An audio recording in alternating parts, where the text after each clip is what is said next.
warahmatullahi wabarakatuh. Alhamdulillah, selalu kita memuji Allah subhanahu wa ta'ala, zat yang paling pantas untuk dipuji, dicintai, dihormati dan ditunduki. Karena memang kata kuncinya la ilaha illallah, la ma'buda bihaqqin illallah. Tidak ada Tuhan yang berhak disembah di langit dan di bumi kecuali Allah. Dan dia telah menggantungkan segala kebutuhan kita yang kita butuhkan untuk roda kehidupan di muka bumi dengan memuji namanya Alhamdulillah. Maka sangat wajar kalau kita selalu mengucapkan kalimat yang mulia ini. Juga kita banyakkan salam hormat kita kepada manusia terbaik yang telah membawa kepada kita hukum halal haramnya Sang Pencipta, sehingga kita punya panduan hidup. Dan juga Sang Pencipta Allah telah menjadikan mengucapkan salam hormat kepada manusia terbaik ini sebagai ibadah buat kita dan pendekatan diri kepadanya. Juga dari sisi yang lain Sang Pencipta Allah bersama malaikatnya mengucapkan salam hormat kepada manusia terbaik ini. Maka sangat wajar kalau kita selalu mengucapkan salawat dan taslim kepada Nabi besar Muhammad sallallahu alaihi wasallam. Setelah panjang lebar kita jelaskan masuk Yahudi ke Jazirah Arab, Nasrani, bagaimana juga kekuatan dari Najasyi Afrika masuk ke Yaman, bagaimana Yaman dikuasai oleh Persia, kemudian bagaimana akhirnya wilayah Yaman masuk Islam. Kita akan masuk sekarang lebih dalam lagi membahas tentang kelahiran Nabi SAW. Kita akan masuk mengerucutkan bahasan ke Mekah. Bahasan ini tentu akan saya mulai dari seorang tokoh Mekah bernama Qusay bin Kilab. Qusay bin Kilab. Qusay bin Kilab ini adalah salah satu keturunan dari Fikhir, dan Fikhir adalah nama lainnya Quraisy. Jadi Quraisy itu julukan, karena si Fikhir ini seperti saya jelaskan tadi siang, kalau seseorang di negeri Arab atau suku Arab itu memiliki kelebihan fisik, kepintaran, kekayaan, keturunan, maka dinisbatkan suku padanya. Kebetulan dari turunan Ismail alaihissalam di Mekah dan turunan suku Jurhum, ada satu orang yang sangat menonjol bernama Fikhir. Dan Fikhir ini karena dia menonjol maka diberikanlah nama lainnya Quraisy. Dinisbatkanlah suku Mekah namanya Quraisy. Salah satu turunan Fikhir ini yang merupakan turunan Ismail alaihissalam dan turunan suku Jurhum adalah Qusay bin Kilab. Kalau teman-teman masih ingat, di pertemuan kita pada bulan yang lalu, saya pernah menekankan tentang kisah Mekah awalnya dihuni oleh suku Jurhum yang hijrah dari Yaman. Kemudian tinggal bersama Hajar dan Ismail alaihi wassalam. Berjalan bertahun-tahun sampai Ibrahim dan Ismail alaihi wassalam meninggal dunia, datang satu suku Arab yang ingin merebut Mekah dan berhasil, namanya suku Khuza'ah. Masih ingat ya? Tidak ada suara, senyap. Berarti memang lupa semua. Jadi suku Khuza'ah ini datang merebut. Dan salah satu pimpinan Khuza'ah Amr bin Luhai yang memasukkan patung di Jazirah Arab, di Mekah. Gitu kan. Suku Khuza'ah ini berkuasa di Mekah sampai 500 tahun. Dan pada saat Jurhum dikalahkan oleh Khuza'ah, suku Jurhum sempat menimbun air Zam-Zam. Jadi 500 tahun mereka memimpin di Mekah, nggak ada sama sekali air. Kita bahas sekarang tentang keadaan satu orang tokoh ini, karena kalau panjang kita ceritakan panjang lebar Mekah ini cukup panjang, tokoh-tokohnya banyak, tapi saya ingin mengerucutkan ke Qusay bin Kilab. Qusay bin Kilab ini salah satu turunan Jurhum dan turunan Ismail alaihissalam. Dia sempat berpikir, bagaimana bisa ini setelah 500 tahun ya? Bagaimana bisa Mekah ini yang tadinya dikuasai oleh suku dia, Jurhum, dan juga kakeknya Ismail alaihissalam, direbut oleh Khuza'ah. Walaupun di Mekah itu suku Khuza'ah sama suku Jurhum sudah berbaur ya, karena sudah terlalu lama ratusan tahun, akhirnya mereka berbaur satu sama yang lain. Tetapi tetap kekuasaan kerajaan di bawah kekuasaan Khuza'ah. Qusay bin Kilab lalu memperbaiki keadaan ekonominya. Dia berbisnis, dia berdagang sampai Allah membukakan kekayaan yang sangat banyak. Pada saat itu teman-teman sekalian, Raja Mekah dari suku Khuza'ah bernama Hulail. Hulail ini memiliki seorang anak wanita, anak tertuanya, terkenal dengan kecantikannya, anak raja. Qusay bin Kilab datang dan melamar. Dan pada saat itu, dia orang kaya raya, dia punya kedudukan, dihormati di Mekah. Oleh Hulail diterima lamarannya. Selama ini, kalau suku Jurhum mau melamar suku Khuza'ah selalu ditolak umumnya. Karena memang ada persaingan dari dulu gitu kan. Mereka berbaur saling transaksi, kalau berdagang, bertetangga. Tapi pernikahan tidak. Pertama kalinya dari suku Jurhum diterima lamarannya. Itu adalah Qusay bin Kilab. Oleh Hulail, kepala suku sekaligus raja, kepala suku Khuza'ah sekaligus raja Mekah. Pada saat dia menikah dengan anaknya Hulail, Qusay ini menunjukkan yang terbaik, ya. Dia patuh, dia bantu mertuanya dan seterusnya, sampai mertuanya meninggal. Waktu mertuanya meninggal, Qusay menjalankan misinya. Dia lalu mengiklankan dan menobatkan diri menjadi raja Mekah pengganti mertuanya. Orang-orang yang dari suku Khuza'ah menolak. Bagaimana bisa kau jadi raja? Raja jelas dari Khuza'ah. Kamu dari Jurhum. Enggak boleh gitu. Maka pada saat itu terjadi perseteruan. Sampai akhirnya Qusay meminta pertolongan dari orang-orang sesuku dengan dia dari Jurhum. Dan Khuza'ah juga berkumpul. Akhirnya terbentuk dua pasukan dan terjadi peperangan besar di Mekah. Pertumpahan darah yang sangat besar dan banyak sekali korban pada saat itu. Pada saat mereka melihat korban banyak sekali teman-teman sekalian, maka tokoh-tokohnya termasuk Qusay bin Kilab dan anak-anaknya Hulail yang merupakan ipar-iparnya, ipar-ipar dari Qusay sendiri, mereka akhirnya sepakat kita harus ada penengah nih yang mengambil hukum supaya jelas siapa yang memimpin Mekah. Maka mereka akhirnya sepakat menunjuk satu orang yang dituakan di Mekah pada saat itu, dan memang umurnya sudah sangat tua. Orang ini namanya Ya'mur bin Auf. Ya'mur bin Auf, dia ditunjuk oleh orang-orang Quraisy dari Jurhum dan juga ditunjuk oleh orang-orang Khuza'ah, nunjuk, dan diambillah sumpah atas nama Allah, apapun keputusan Ya'mur harus diterima. Baiklah, Ya'mur pada saat itu umurnya 120 tahun, orang yang sangat tua dan dituakan sekali, dihormati. Datang lalu mendudukkan Qusay dan anak-anaknya Hulail. Lalu mulailah ditanya oleh Ya'mur, wahai Qusay, apa alasan anda membentuk pasukan mau merebut Mekah dari keturunan mertua anda ini, apa sebabnya? Maka Qusay mengatakan, semua kita ini tahu kisah Mekah ini berawal dari kakek saya yang bernama Ismail, dan Ismail seorang nabi. Ismail menikahi suku Jurhum, anak kepala suku Jurhum, dan itu turunan kami. Kami yang membentuk komunitas di Mekah, kami yang membentuk ekonominya, kami yang membangun Ka'bah, kami yang semuanya disebutkan. Sementara Qusay menyebutkan ini, anak-anaknya Hulail dari suku Khuza'ah nggak bisa ngomong apa-apa, karena memang semuanya betul. Memang tidak ada. Khuza'ah ditanya, lalu kalian punya apa? Nggak ada. Tidak ada andilnya di Mekah. Cuma datang pasukan dari luar menyerang Mekah, kemudian langsung menguasai. Nggak ada andil sama sekali.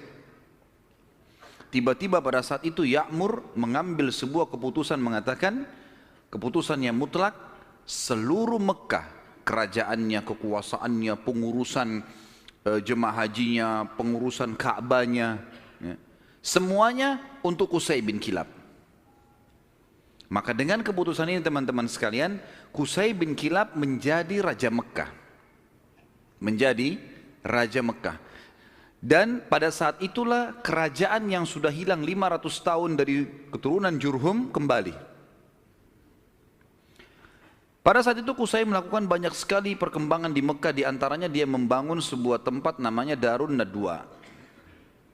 Darun Nadwa ini oleh Qusay dibuat sangat luas, sangat besar, sebuah auditorium kalau kita sekarang sangat luas gitu kan.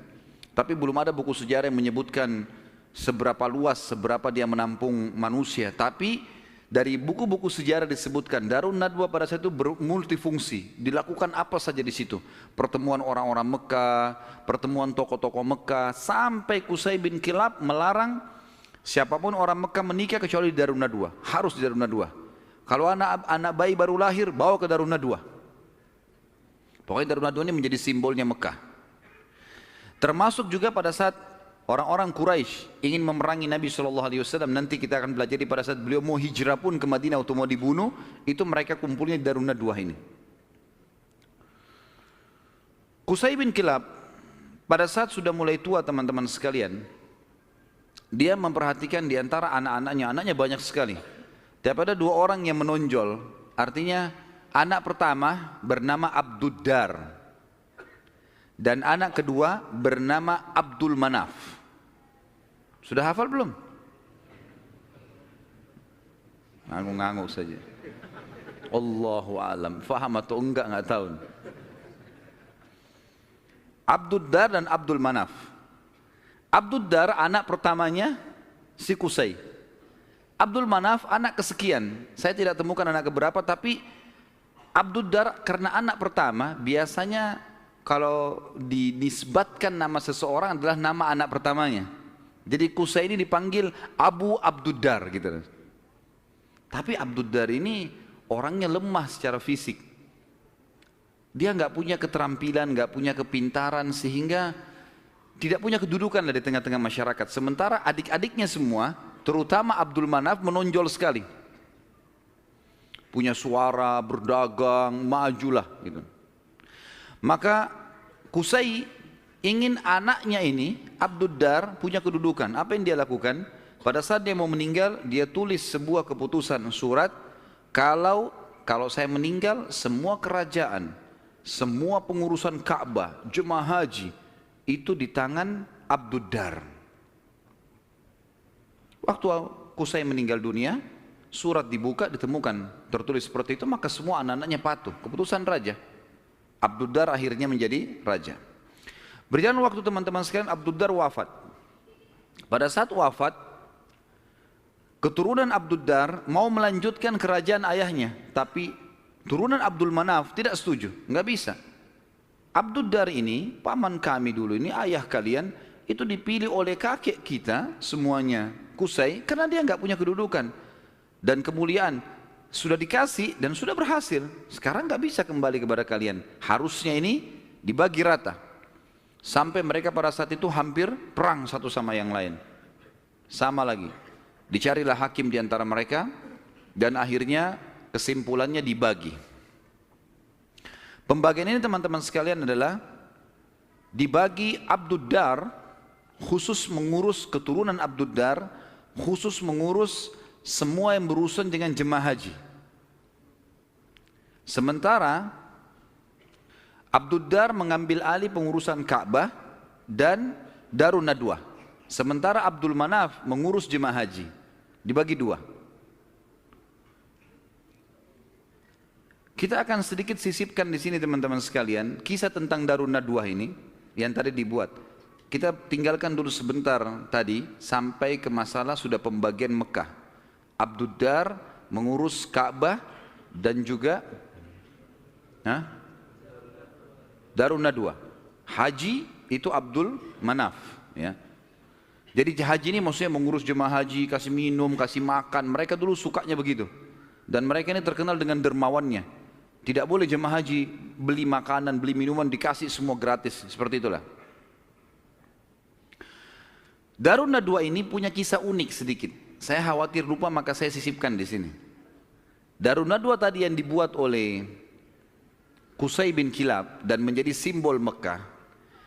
Kisahnya sangat unik teman-teman, kisah pembeliannya dan penjualannya. Jadi ada satu orang nanti jadi sahabat Nabi namanya Hakim bin Huzam radhiyallahu anhu. Sebelum masuk Islam, Hakim bin Huzam ini suka mabuk. Masih di Mekah di masa jahiliyah. Dia bersahabat dekat dengan pemegang kuncinya Darun Nadwa. Jadi yang bertanggung jawab. dari turunan Abdiddar. Waktu lagi mabuk sama-sama, si pemilik kunci ini mabuk luar biasa sampai nggak sadar sudah. Si Hakim bin Huzam bilang, kau mau jual nggak Darun Nadwa dengan saya? Kata temannya lagi mabuk, iya saya jual. Berapa harganya? Kata si mabuk ini bilang, dengan sekendi khamr. Kasih saya sekendi khamr, ambil Darun Nadwa. Hakim pada saat itu, dia tidak semabuk temannya nih. Dia lalu mungkin panggil saksi-saksi segala macam, dikasih satu kendi khamr. Darun Nadwa ini dijual oleh turunan Abdiddar. Karena sudah ada saksi, ada terang saksi, maka selesai. Akhirnya keturunan Abdiddar kehilangan Darun Nadwa gara-gara transaksi ini tadi. Ini Darun Nadwa teman-teman sekalian terus di tangan Hakim bin Huzam sampai beliau masuk Islam. Nabi SAW biarkan saja. Di zaman Abu Bakar dia masih hidup, zaman Umar, zaman Uthman, zaman Ali, sampai di zaman kekhilafaannya Muawiyah radhiyallahu anhu majma'in, dinasti Umayyah yang pertama berdiri. Muawiyah anaknya Abu Sufyan. Abu Sufyan dulu tokoh Mekah kan gitu. Radhiyallahu anhu majma'in, kan Abu Sufyan juga sempat masuk Islam di pembebasan kota Mekah. Maka pada saat itu Hakim bin Huzam di zaman Muawiyah menjual Darun Nadwa. Dijual sama dia dengan harga 100.000 dinar. Mahal sebenarnya. Tapi Darun Nadwa ini kedudukannya besar di Quraisy. Muawiyah bilang, menghardik dia, hai Hakim, ngapain kau jual Darun Nadwa dengan harga 100.000 dinar? Itu bisa tidak ada nilainya. Peninggalan dari Qusay bin Kilab, gitu kan? Raja pertama Mekah setelah 500 tahun ditinggalkan oleh Jurhum, gitu. Maka kata Hakim radhiyallahu anhu, wahai Amir Mukminin, sekarang kita sudah Muslim. Penilaian mulia dan bukan mulia itu bukan dari peninggalannya Qusay bin Kilab, tapi kita pengikut Nabi Muhammad SAW. Dan saya dulu demi Allah membelinya dengan sekendi khamr. Sekarang 100.000 dinar banyak sekali. Dan Anda menjadi saksi bersama dengan seluruh muslimin yang ada di sini, kalau 100.000 dinar ini saya sedekahkan di jalan Allah. Kisahnya begitu. Jadi kisah Darun Nadwa, karena tadi kita sempat singgung, ada proses pembelian lepas dari tangan keturunan Abdiddar dan bagaimana proses penjualannya setelah itu. Tentu sekarang sudah tidak ada semuanya ini, tapi ini kisah pada saat itu. Baik, kita kembali teman-teman sekalian ke kisah kita. Abdul Manaf, tadi kan Abdiddar sama Abdul Manaf.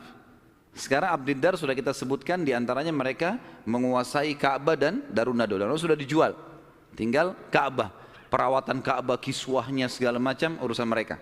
Abdul Manaf bertanggung jawab tentang jemaah haji, kan itu. Abdul Manaf ini teman-teman sekalian punya seorang anak bernama Hashim.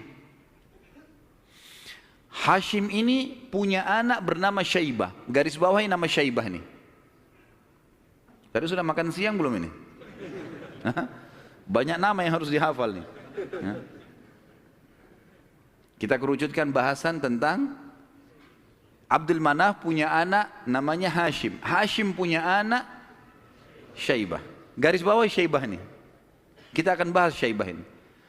Hashim ini ayahnya Syaibah, waktu menikah dengan istrinya, ibunya si Syaibah, karena mulianya, ini tradisi jahiliyah dulu ya, karena kedudukan si ibunya Syaibah ini tinggi di sukunya, anak kepala suku, maka ismah itu cerai di tangannya ibunya. Ibunya bisa menceraikan suaminya, hukum dulu. Berjalan waktu, meninggal Hashim. Syaibah ini ikut sama ibunya ke perkampungan ibunya. Ada satu anaknya atau saudaranya Hashim ya. Saudaranya Hashim ini, jadi Abdul Manaf punya beberapa anak, diantaranya Hashim yang punya anak Syaibah, ada juga anaknya yang lain bernama Muttalib. Anaknya si Abdul Manaf ini. Muttalib ini namanya orang, ya. Muttalib ini datang ke perkampungan Syaibah, ibunya Syaibah, lalu dia berkata kepada ibunya, ini ayahnya Hashim sudah meninggal, tapi anak ini keturunan Qusay bin Kilab, ini turunan raja di Mekah. Jangan ditinggalkan di kampung sini, ikut ke Mekah dengan saya. Siapa tahu nanti dia punya kedudukan di Mekah. Kata ibunya nggak bisa, ikut sama saya. Akhirnya kena cekcok nih, tanda kutip di sini. Maka ibunya Syaibah bilang, ini kita suruh pilih aja dia. Si Syaibah ini mau ikut siapa? Nanti kalau saya sebutin julukannya Syaibah ini baru antum bilang, oh iya itu orangnya. Kata si ibunya, pilih aja, Syaibah suruh milih. Dia mau tinggal sama saya di sini atau ikut sama anda ke Mekah? Lalu Muttalib tanya di depan ibunya, hai Syaibah, ikut sama saya ke Mekah atau kamu tinggal sama ibumu? Kata Syaibah, saya ikut sama paman saya, ikut ke Mekah. Maka pergilah ke Mekah. Waktu itu Muttalib ini naik unta, dia membonceng di belakangnya Syaibah. Muttalib ini teman-teman dikenal di Mekah suka beli budak, ya. Maka setiap hari dia datang masuk Mekah bawa budak baru. Waktu Syaibah dibonceng oleh pamannya Muttalib ini, orang-orang Mekah kira si Muttalib beli budak baru. Maka mereka bilang, Muttalib baru beli budak, di belakangnya Abdul Muttalib. Berarti hambanya si Muttalib nih. Sudah tahu nama Syaibah siapa? Yang antum kenalkan selama ini Abdul Muttalib. Namanya dia Syaibah. Jelas? Baik. 3 orang yang jawab, nggak apa-apa lah. Nasib, saya sudah teriak-teriak tapi Abdul Muttalib berarti namanya Syaibah. Jadi Abdul Muttalib bukan Muttalib nama Allah ya. Ini nggak ada dalam Asmaul Husna gitu. Tetapi di sini Muttalib nama pamannya. Karena sering beli budak, kemudian dia membonceng ponakannya, orang-orang Mekah kira ini adalah budak baru, maka dibilang Abdul Muttalib, hambanya Muttalib. Tapi karena itu sudah menjadi buah bibir di Mekah, akhirnya terkenal dengan Abdul Muttalib. Baik, Abdul Muttalib ini yang tentu kita sudah tahu adalah kakek Nabi SAW. Kita masuk mengerucutkan bahasan sekarang ke Abdul Muttalib nih, si Syaibah. Kita sudah kerucutkan bahasan dari Abdul Manaf. Ada anaknya Hashim, Hashim punya anak Syaibah. Syaibah ini Abdul Muttalib. Kita harus kerucutkan begitu supaya nanti ngerucut ke Nabi SAW. Karena kalau melebar akan jalur nasab Quraisy banyak sekali. Abdul Muttalib ini pada saat dia masuk ke Mekah, kemudian dia menikah, Allah karuniakan dia 1 orang anak. Anaknya diberi nama Harith, 1 anak dikasih. Waktu Harith sudah mulai bujang, mencapai umur sekitar 17 tahun. Abdul Muttalib ini, Syaibah, mimpi malam-malam. Dia mendengar suara dalam mimpinya, ihfirit tiba. Maksudnya, galilah tiba. Tiba itu sesuatu yang baik. Lalu dia bertanya, mat tiba? Apa itu tiba? Hilang suara itu. Hari kedua dia mimpi lagi, dengar lagi suara, ihfiril barrah, galilah sesuatu yang baik, yang bermanfaat. Dia tanya, mal barrah, apa itu barrah? Yang baik itu apa? Hilang lagi suara itu. Hari ketiga dia mimpi lagi, ihfiril madmunah, gali sesuatu yang terjamin. Dia tanya, mal madmunah, apa itu madmunah? Hilang lagi. Hari keempat baru dia mimpi dan dia dengar ihfir Zamzam, galilah Zamzam itu. Zamzam ini di zaman itu cuma seperti sebuah histori lama, kenangan. 500 tahun tidak ada sumur Zamzam, hilang. Jadi selama Khuza'ah berkuasa teman-teman sekalian di Mekah, mereka selalu mendatangkan air dari luar, beli mahal dari luar Mekah, sumur-sumur di luar Mekah. Abdul Muttalib ini pernah dengar kalimat Zamzam, penasaran dia. Terus dia tanya, dalam mimpi dia tanya, Mas Zamzam, apa itu Zamzam? Lalu keluarlah suara itu mengatakan, dan dia dengar pada saat itu ya, kalau dalam buku-buku sejarah disebutkan, La tanzifu abada, sesuatu yang tidak akan pernah rusak. Wala tarum, juga ya, sesuatu yang selalu bersih dan tidak akan pernah rusak. Tasqil hajijal a'zam, engkau akan memberikan dengannya air para jemaah haji. Dikatakan wahia bainar rafthi wad dam, tempatnya air zam-zam itu berada di antara rafath. Rafath itu bisa berarti busanya darah, atau memang darah yang bercampur, busa yang bercampur dengan darah, atau memang busa air biasanya. Jadi dikatakan sini ciri-cirinya adalah tempat zam-zam itu ada darah yang bercampur dengan rafath, dengan busa, kemudian bercampur sama tanah. Lalu dikatakan lagi dalam mimpinya, inda naqratil gurabil a'sam, di bawah patokannya burung gagak yang memiliki warna keputih-putihan. Inda qaryatin naml, di atas atau di sekitar sarang semut. Seperti itu dalam mimpinya. Maka Abdul Muttalib bangun pagi-pagi, penasaran dia dengan mimpi ini. Dan dia tahu mimpi ini gak mungkin main-main. 3 hari, 4 hari berturut-turut, kemudian dia disuruh gali, dia bawa cangkulnya, datang di sekitar Ka'bah. Dia cuma tebak saja kemungkinan dekat Ka'bah nih, karena tidak ada tempat yang lebih agung di Mekah daripada Ka'bah. Dia datang dekat Ka'bah. Dan kalau masih ingat dulu, pada pertemuan kita di bulan yang lalu, ada penjelasan tentang 2 patung yang disembah di Mekah, Isaf dan siapa yang ingat? Kalau lupa saya nggak datang lagi balik papan. Isaf dan Nailah. Isaf kan nama laki-laki, Nailah nama perempuan, yang dulu mereka saling suka, akhirnya mereka berzina depan Ka'bah dan dikutuk menjadi patung. Kan dulu waktu sebelum Amr bin Luhai datang ke Mekah, patung Isaf ditaruh di Gunung Safa, patung Nailah ditaruh di Gunung Marwah untuk peringatan bagi orang-orang. Nih, hati-hati kalau berzina depan Ka'bah dikutuk begini nih, gitu. Tapi oleh Amr bin Luhai yang membawa patung masuk ke Jazirah Arab, dia angkat patung Isaf dan Nailah, dipindahin dekat Ka'bah, disuruh orang Mekah sembah. Tapi orang sudah lupa sejarahnya karena kejadian Isaf dan Nailah dikutuk ini jauh sebelum Amr bin Luhai. Ringkas cerita, di depan Ka'bah antara Hajar Aswad dengan Hijr Ismail itu ada patung Isaf dan Nailah. Ada satu suku Arab teman-teman sekalian datang ke situ antara Isaf dan Nailah nyembeli sapi. Tiba-tiba pada saat Abdul Muttalib lagi duduk, lagi memperhatikan ke arah Ka'bah di antara Isaf dan Nailah, kemudian ada orang nyembeli sapi. Waktu disembeli darahnya ngucur. Darah itu berbusa. Dan karena dia ngucur, jalan sampai berada di sekitar Isaf dan Nailah. Dia kurang lebih jangan dibayangkan ini Ka'bah, ini Hajar Aswad dan ini Hijr Ismail. Isaf dan Nailah itu ditaruh cukup jauh ya, agak berjarak antara Hajar Aswad jauh ke belakang dengan Hijr Ismail juga jauh. Jadi di kiri kanan ya.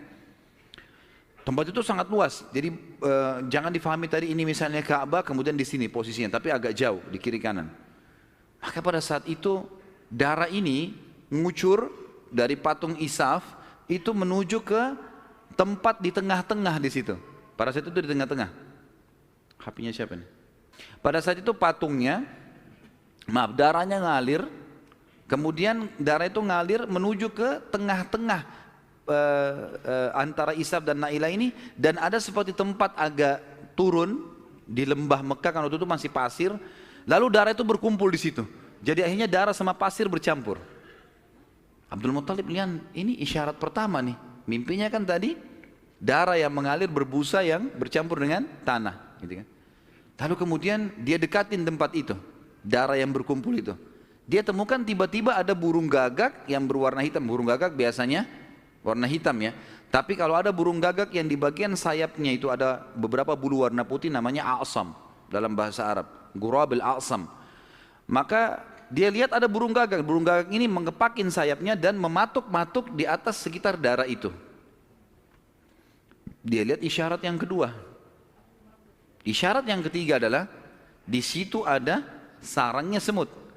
Dia lihat ke dekat kakinya, ternyata ada beberapa ekor semut yang menggigit kakinya dia. Dia melihat ada lubang di situ. Maka dia bilang kepada anaknya Harith, saya mau menggali di sini. Siapapun jangan mengganggu saya. Maka dia angkat cangkulnya. Tapi kita jangan lupa, ini depan Ka'bah. Orang-orang lagi banyak tawaf waktu itu, walaupun banyak berhala. Dia angkat cangkul, orang jadi bahan perhatian. Tokoh-tokoh Quraisy pada datang semua. Lalu tokoh-tokoh Quraisy mengatakan, hai Abdul Muttalib, apa yang kau lakukan nih? Kata Abdul Muttalib kepada Harith, singkirkan mereka dari saya, sibukkan. Jangan sampai mereka dekatin saya. Terus saja Harith menyibukkan orang-orang Quraisy dan Abdul Muttalib terus saja mencangkul sampai ujung cangkulnya menyentuh bibirnya sumur itu. Sumur Zamzam. Dan dengan kuasa Allah, airnya muncrat keluar. Pada saat airnya muncrat keluar, Abdul Muttalib mengatakan Allahu Akbar. Karena memang mereka menggunakan bahasa Arab dan kalimat Allahu Akbar itu sudah biasa mereka ucapkan, gitu kan? Maka orang-orang Quraisy tahu kalau Abdul Muttalib sudah dapat target dan mereka kaget waktu lihat air muncrat, air di depan Ka'bah. Selama ini selalu ambil dari luar. Ini kemuliaan abadi, gitu kan? Maka tiba-tiba orang Quraisy datang, hai Abdul Muttalib, air ini kita punya sama-sama. Kata Abdul Muttalib, dari mana sama-sama? Saya mimpi, saya yang cangkul, saya yang dapat. Dari mana kalian punya sama-sama nih? Ribut nih. Abdul Muttalib bilang, ini punya saya. Quraisy bilang enggak, dikeroyokin Abdul Muttalib pada saat itu. Ribut, akhirnya mereka sepakat panggil hakim lagi. Ini hakimnya nih, cari penengah. Bagaimana caranya supaya ini bisa ditengahi, gitu kan? Insya Allah masalah ditengahi ini kita lanjutkan habis sholat Isya. Subhanakallahumma bihamdika asyhadu an la ilaha illa anta astaghfiruka wa atubu ilaik. Wassalamualaikum warahmatullahi wabarakatuh. Assalamualaikum warahmatullahi wabarakatuh. Alhamdulillah wassalatu wassalamu ala Rasulillah. Kita lanjutkan bahasan kita. Akhirnya Abdul Muttalib setelah menemukan sumur Zamzam, orang-orang Quraisy tetap menuntut untuk dibagi. Dan Abdul Muttalib bertahan. Enggak bisa nih. Saya mimpi, saya yang gali, saya yang temukan, gimana kalian merasa punya hak di situ? Ribut, akhirnya dicarilah penengah. Dan pada saat itu mereka tidak lagi ke Ya'mur, tapi mereka pergi ke dukun Bani Sa'idah. Ada satu dukun wanita di Madinah, waktu itu disegani. Dan memang pada saat itu dukun-dukun ini luar biasa pengaruhnya. Pergilah Abdul Muttalib bersama dengan tokoh-tokoh Quraisy. Saya tidak temukan jumlah mereka berapa orang, tapi yang jelas mereka semuanya pergi ke sana. Tiba di kota Madinah, ternyata dukun tersebut pergi ke Khaybar, wilayah lain. Nanti akan ada bahasan masalah Khaybar, tapi yang jelas pergi ke Khaybar. Abdul Muttalib sepakat dengan teman-temannya, kejar aja tuh, kita ke Khaybar. Antara Madinah sama Khaybar cukup jauh dan ada padang pasir yang luas sekali. Mereka belum pernah ke Khaybar sebelumnya, jadi masih menerka-nerka jalan. Di tengah jalan mereka kehabisan air. Mau balik ke Madinah jaraknya jauh. Mau menuju ke Khaybar belum jelas tujuannya. Air habis. Panas lagi sangat terik pada saat itu. Mereka bermusyawarah, kira-kira bagaimana jalan keluarnya nih? Akhirnya orang-orang Quraisy selain Abdul Muttalib sepakat mengatakan, kayaknya kita pasti mati nih. Nggak ada air. Kembali ke Madinah bisa mati tengah jalan, menuju ke Khaybar juga nggak jelas bisa mati tengah jalan. Ya sudahlah, kita pasti mati, lebih baik kita gali kubur saja.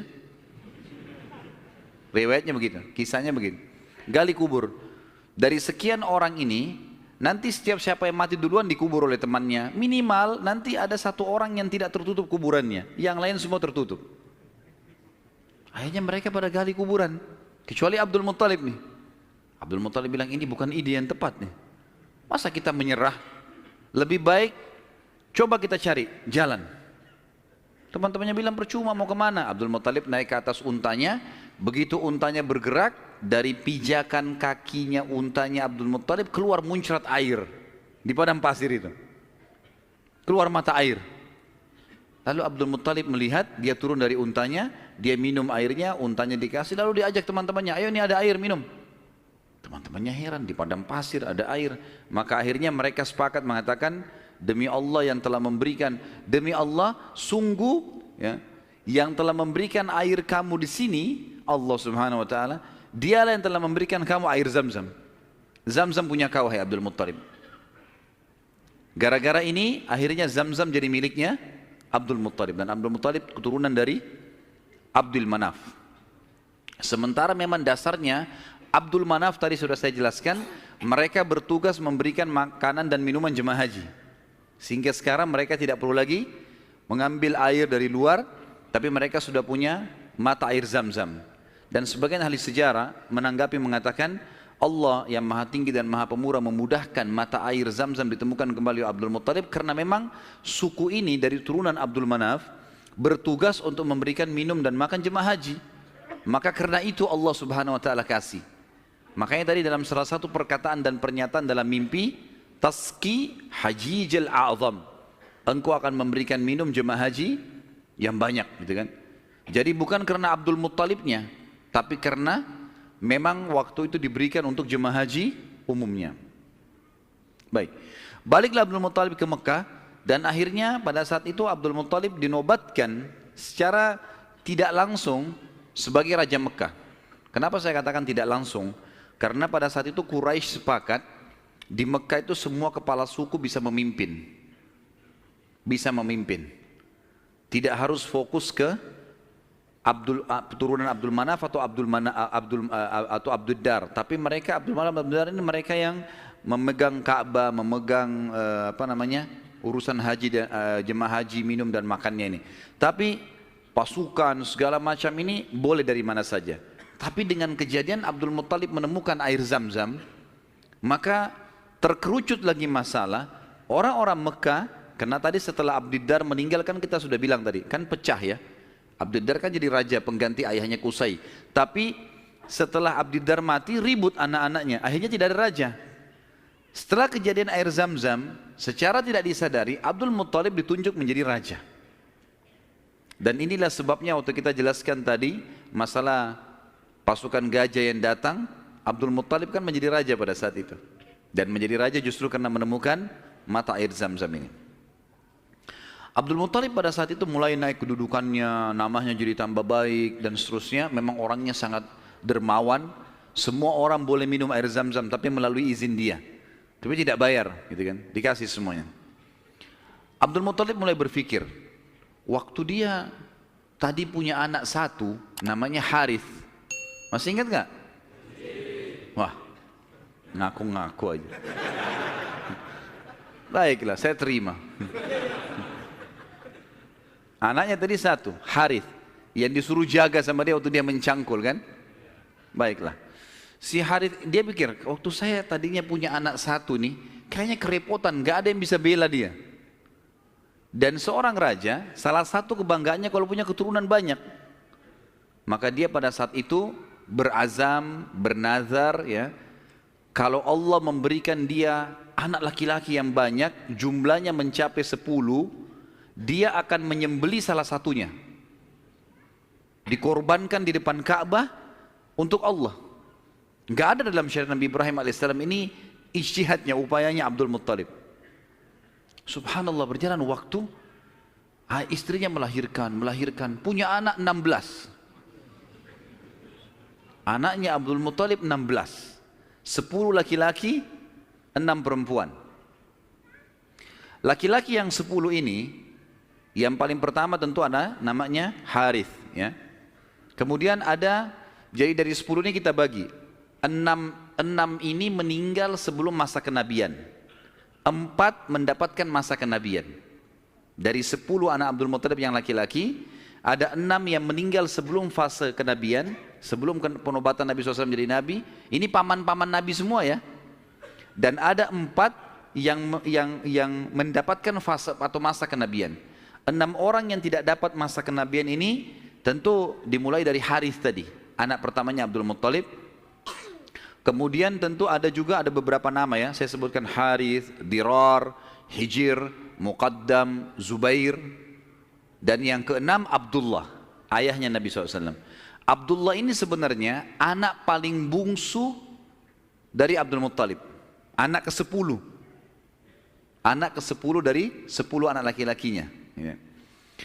Maka 6 orang ini meninggal sebelum masa kenabian. Harith, Dirar, Hijir, Muqaddam, Zubair dan Abdullah. Dan ada 4 orang hidup sampai masa kenabian.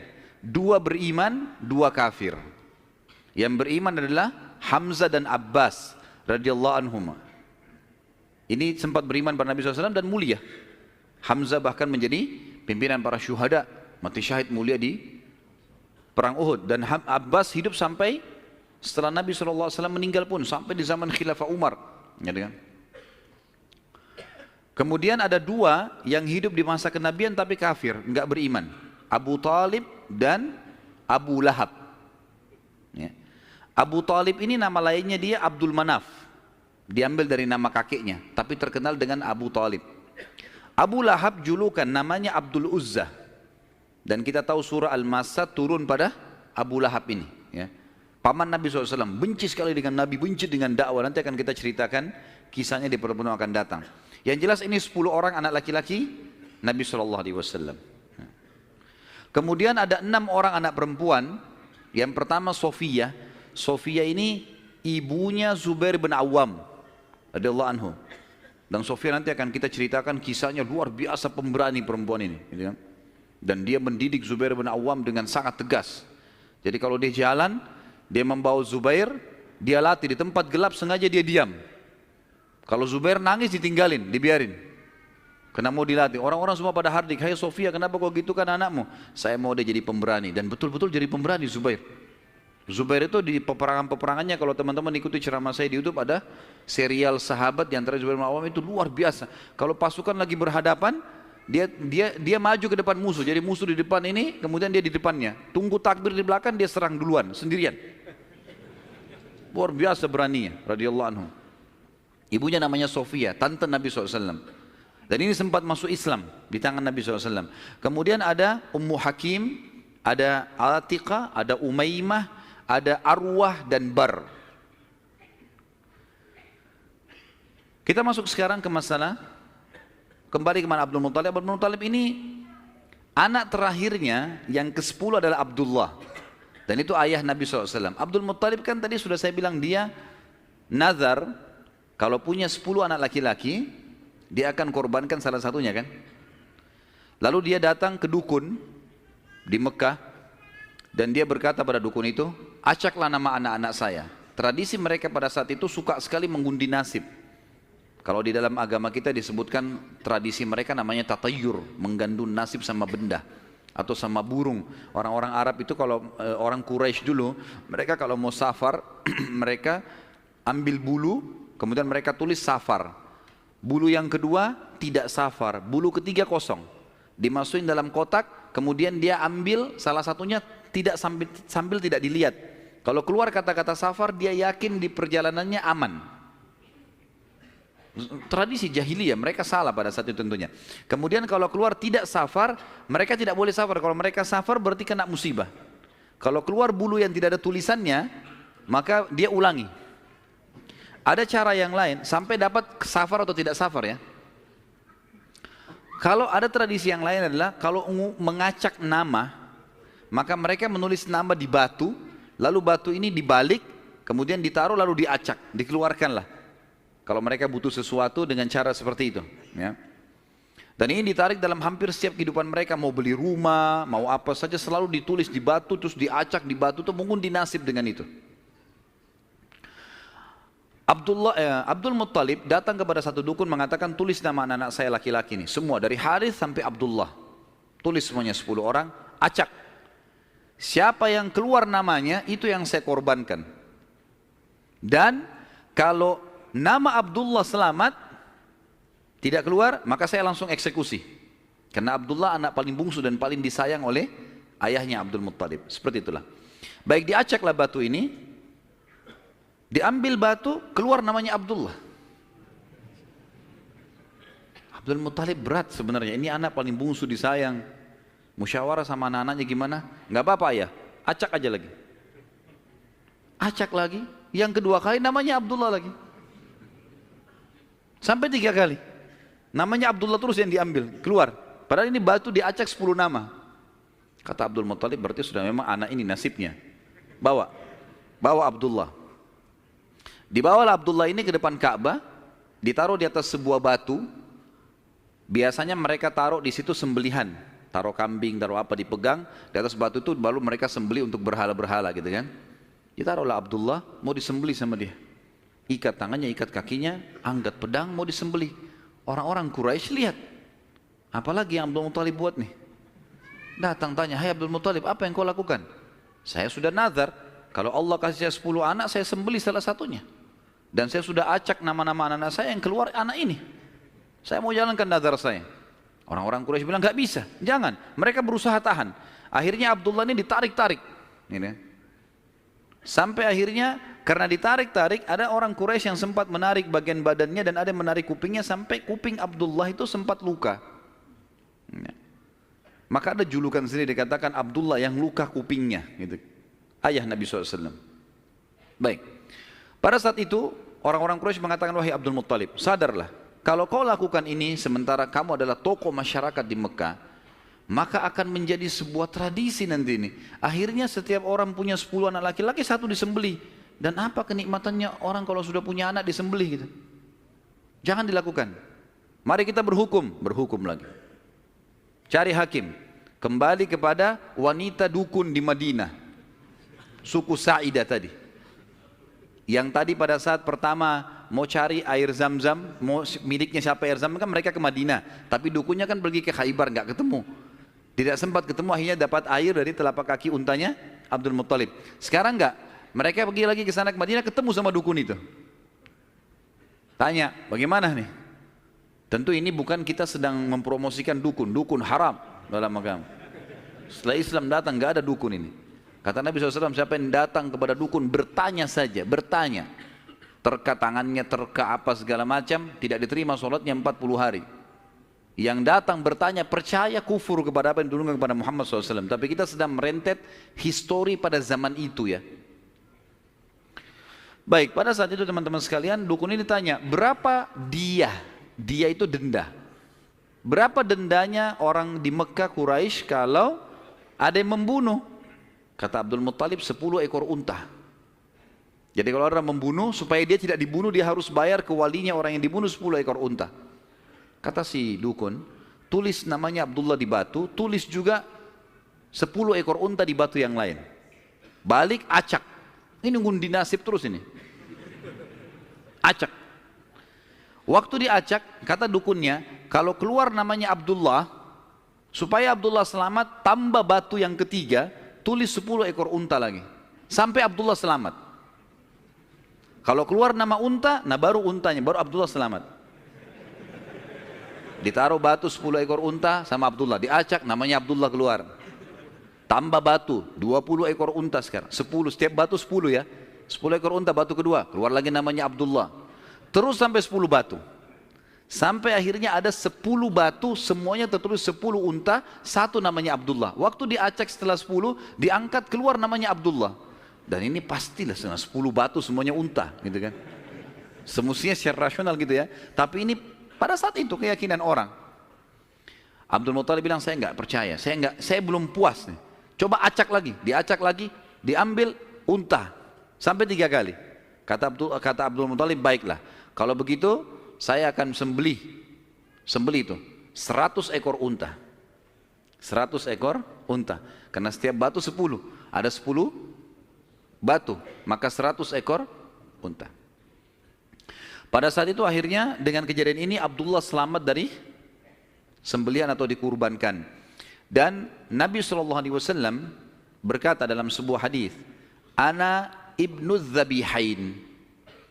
Saya keturunan dari 2 orang yang hampir disembelih. Ismail alaihissalam oleh ayahnya Ibrahim dan Abdullah oleh ayahnya Abdul Muttalib. Baik. Berjalan waktu teman-teman sekalian, Abdullah tumbuh besar dan mulai menjadi seorang pemuda yang cerdas, yang pintar, membantu ayahnya. Maka oleh Abdul Muttalib dinikahkan, dan dinikahkan oleh seorang wanita yang bernama Aminah. Dan Aminah dari turunan Abdul Manaf juga, jadi satu jalur, masih sepupu dengan Abdullah. Hanya saja dari Aminah ini, dari paman-pamannya Aminah itu dari penduduk asli Madinah, dari Aus dan Khazraj, dari suku Ansar di Madinah. Maka Nabi SAW di sini memiliki jalur dari 2 kota suci, Mekkah dan Madinah.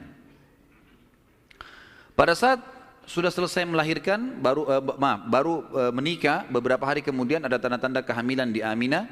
Kemudian Aminah pun sempat melihat di dalam mimpinya pada saat akan melahirkan atau pada saat hamil besar, melihat dalam mimpinya ia bermimpi bayi dalam kandungannya ini menyebarkan cahaya, dan cahaya itu menyebar ke seluruh muka bumi. Sebagian athar menyebutkan sampai ke Busra. Busra ini wilayah Irak sana, wilayah Persia gitu. Dan dia juga mimpi mengucapkan dalam mimpinya kalimat u'idzuhu billahil azim min kulli syarrin wa min kulli ainin wa min kulli hasid. Wa min kulli hasid. Tidak ada kata-kata ainnya. Artinya aku berlindung kepada Allah yang Maha Agung untuk bayi ini dari semua keburukan dan iri dengki orang lain. Berjalanlah hamil tersebut. Pada saat berumur beberapa bulan, ada sebagian ahli sejarah menyebutkan sekitar 6 bulan hamilnya Aminah di Nabi SAW dalam kandungan beliau, maka meninggallah Abdullah. Maka Nabi SAW jadi yatim sebelum lahir. Setelah itu Nabi SAW lahir, yang paling banyak dinukil oleh para ahli sejarah 12 Rabiul Awal di tahun gajah. Sudah kita sebutkan tadi, tahun gajah kejadian Ashabul Fil, dan tepatnya 50 hari setelah kejadian gajah itu, penghancuran gajah, 50 harinya disitulah lahir Nabi sallallahu alaihi wasallam. Ada yang perlu kita sebutkan teman-teman sekalian, walaupun sebenarnya menyebutkan ini bukan berarti Nabi SAW membutuhkannya, tidak sama sekali. Nabi SAW jauh lebih mulia daripada tanda-tanda ini. Tapi pada saat beliau lahir, ternukillah di Mekah, di Madinah, beberapa kejadian yang memang ahli sejarah angkat. Yang pertama, kejadian yang unik pada saat Nabi SAW lahir adalah terlihatnya bintang Ahmad namanya. Apa itu bintang Ahmad? Orang-orang Yahudi yang ada di Madinah itu meyakini kalau Nabi terakhir yang mereka tunggu di Madinah keluar itu, kalau dia lahir akan kelihatan bintang yang mereka istilahkan dengan bintang Ahmad, dan mereka mengukir-ngukir bintang itu sesuai dengan keterangan dari Taurat. Seperti itulah pemahamannya pada saat itu. Allahu alam tentang masalah kebenaran masalah bintang ini, tapi yang jelas kebenaran bintang itu bisa dipercaya atau tidak, karena kita dalam Islam tahunya bintang nggak boleh dipercaya gitu kan. Tapi ini pada saat itu dinukil oleh Hassan ibn Thabit radhiyallahu anhu, penyair Nabi SAW. Kebetulan umurnya dia beda 7 tahun dengan Nabi SAW. Beliau mengatakan setelah masuk Islam, setelah Nabi SAW hijrah ke Madinah, beliau mengatakan pada hari Nabi SAW lahir, aku kebetulan berada di salah satu benteng Yahudi, dan naiklah di malam hari kebetulan salah satu pendeta Yahudi lalu teriak dengan suara keras, wahai Yahudi, hai sekalian kaum Yahudi, sungguh telah terlihat pada malam ini bintangnya Ahmad, dan tidak terlihat kecuali pada saat ia lahir. Dan menurut Hassan ibn Thabit radhiyallahu anhu, memang umurnya beda 7 tahun dengan Nabi SAW, dan pada hari itu memang hari kelahiran baginda Nabi SAW. Yang kedua dinukil oleh para ulama tentang masalah kejadian-kejadian unik adalah Nabi SAW pada saat lagi Aminah melahirkan, maka dikatakan melahirkan tanpa ada rasa kesulitan sedikit pun, jadi sangat mudah. Bahkan sebagian athar menyebutkan Aminah tidak dibantu oleh orang. Tiba-tiba Nabi SAW keluar begitu saja. Dan yang ketiga, pada saat lahir, maka Nabi SAW dalam kondisi mengangkat kepalanya ke langit, seakan-akan orang yang sedang berdoa. Yang keempat, Nabi SAW lahir dalam kondisi sudah terkhitan. Sudah terkhitan. Yang kelima, Nabi SAW lahir juga tanpa terbebani lagi dengan sisa tali pusar, udah nggak ada. Lahir sudah terkhitan, ya, lahir sudah tidak ada tali pusarnya. Sampai poin di sini, sampai poin kelima ini, 4 poin ya, karena poin pertama tadi itu kejadian di Madinah. Jadi 4 poin ini, Aminah melahirkan dengan sangat mudah, Nabi SAW seperti berdoa ke langit, kemudian terkhitan, kemudian tali pusarnya sudah terlepas. Maka Abdul Muttalib, kakeknya, bangga sekali datang, sangat senang pada saat itu. Dia berkata, sungguh pada cucuku atau anakku ini ada perkara besar. Lalu Abdul Muttalib pun membawa bayi Nabi SAW ke Ka'bah saat baru lahir, dan ia yang memberi nama Muhammad. yang memberi nama Muhammad. Baik, ada sedikit rahasia masalah nama Muhammad ini. Perlu teman-teman tahu, nama Muhammad sebelum Nabi Muhammad SAW tidak dikenal oleh orang-orang Arab. Gak ada satupun orang Arab bernama Muhammad pada saat itu, belum ada. Terus dari mana nama ini? Kok Abdul Muttalib bisa berikan nama cucunya? Ada kisahnya. Jauh sebelum lahir Nabi SAW, Abdul Muttalib pernah jalan-jalan ke negeri Syam bersama dengan 3 orang sahabatnya. Yang pertama Sulaiman bin Mujazi', salah satu kepala suku di Mekah.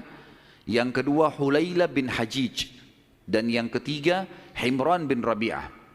3 orang ini bersama Abdul Muttalib, 4 orang ini pergi ke negeri Syam. Pas tiba di negeri Syam, ada salah satu pendeta Nasrani menemui mereka lalu berkata, kalian dari mana? Kata Abdul Muttalib, dari Jazirah Arab. Dari mana tempatnya? Dari kota Mekah. Kata pendeta itu, dari kota kalian nanti akan keluar Nabi terakhir. Dan Nabi terakhir itu bernama Muhammad. Kata Abdul Muttalib, dari mana engkau tahu itu semua? Dia bilang, dari kitab kami. Dalam Injil disebutkan. Namanya Muhammad. Maka keempat orang ini bertekad pada saat itu untuk memberikan nama kalau mereka dikaruniai anak setelah itu atau cucu, Muhammad. Dan dari 4 orang ini, pada saat balik ke Mekah, orang yang pertama mendapatkan cucu laki-laki adalah Abdul Muttalib. Itulah Nabi Muhammad SAW. Maka dia pun mengangkat bayi Nabi SAW lalu keliling di dekat Ka'bah lalu mengatakan, anak ini memiliki perkara yang besar. Aku memberikan nama Muhammad. Aku memberikan nama Muhammad. Terus dia mengucapkan kalimat itu. Kemudian selanjutnya teman-teman sekalian, yang keenam adalah goncangnya istana Kisra di Persia. Dan rubuhnya 14 teras istananya. Jadi ada teras-terasnya istana itu rubuh semua tanpa sebab. Rusak semuanya. Pada saat melihat kejadian tersebut, Kisra sempat khawatir, lalu dia bertanya kepada para peramal-peramalnya lah, dukun-dukunnya segala, maka mereka pun menjawab, goncangnya istana disebabkan karena hari ini lahir seseorang nabi. Dan runtuhnya 14 teras ini menandakan terdapat 14 raja Persia. Tinggal 14 orang saja. Selebihnya sudah runtuh kerajaan ini. Maka sempat Kisra bilang, 14 raja masih lama. Kalau satu raja punya 1100 tahun umurnya, berarti 1400 tahun.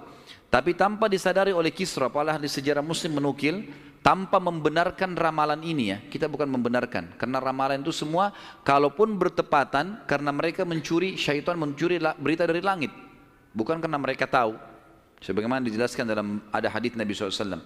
Dan ternyata setelah Kisra yang pada saat Nabi SAW lahir itu ada, anak-anaknya berselisih pendapat dan dalam waktu 4 tahun saja terjadi penggantian 10 orang Kisra, mati semua, saling membunuh satu sama yang lain.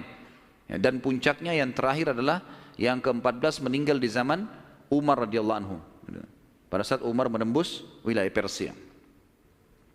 Yang ke-7, padamnya api sesembahan kaum Majus. Jadi ada api yang disembah di beberapa titik di negeri Persia. Jadi mereka buat api besar dan api itu selalu disembah, tiap hari mereka sembah. Pada saat Nabi SAW lahir, api itu tiba-tiba mati. Dan mereka berusaha menyalakan, tidak bisa. Selamanya mati. Sampai Persia pada saat itu seluruh Persia yang menyembah api, apinya mati semua, nggak ada. Mereka mau coba nyalakan sampai runtuhnya di zaman Umar bin Khattab, nggak ada api mereka. Nggak bisa lagi mereka nyalakan api untuk disembah ya. Nggak bisa lagi mereka nyalakan. Setiap kali di wilayah Persia dinyalakan api, mati, padam. Mereka cuma pakai masak, misalnya di situ padam. Nggak bisa sama sekali. Yang ke-8, hanyutnya air sungai Sawa. Sungai Sawa ini teman-teman sama dengan sungai Gangga sekarang di India. Di kultus dianggap ini sungai apalah, keramat lah dan seterusnya, gitu kan. Maka orang-orang Persia meyakini sungai Sawa ini adalah sesuatu yang luar biasa. Kalau ada yang mati, mereka bakar, lalu mereka lempar debunya di situ, airnya diambil, dianggap suci, apalah segala macam. Subhanallah, karena sungai ini selalu ditaruh tumbal segala macam. Waktu Nabi SAW lahir, air sungai ini hilang. Nggak ada airnya sama sekali, kering. Sampai sungai Sawa dilupain udah, nggak ada lagi sungai. Namanya memang sungai Sawa. Yang ke-9, dan ini agak sedikit kita titik beratkan adalah kisah Halimah As-Sa'diyah.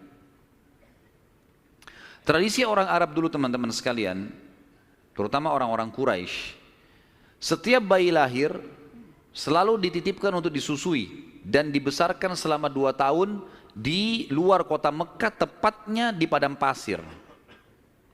Ada alasan kenapa mereka titipkan anak-anak mereka ke padang pasir sama orang-orang Badui. Yang pertama, agar bahasa Arab fusha anak-anak mereka terjaga. Apa itu bahasa Arab fusha? Bahasa Arab ada 2 macam. Ada bahasa Arab fusha, bahasa aslinya bahasa Arab, dan itu Al-Quran dalam bahasa fusha. Kalau kita belajar bahasa Arab di pesantren atau di kampus-kampus, bahasa Arab yang dipakai bahasa Arab fusha.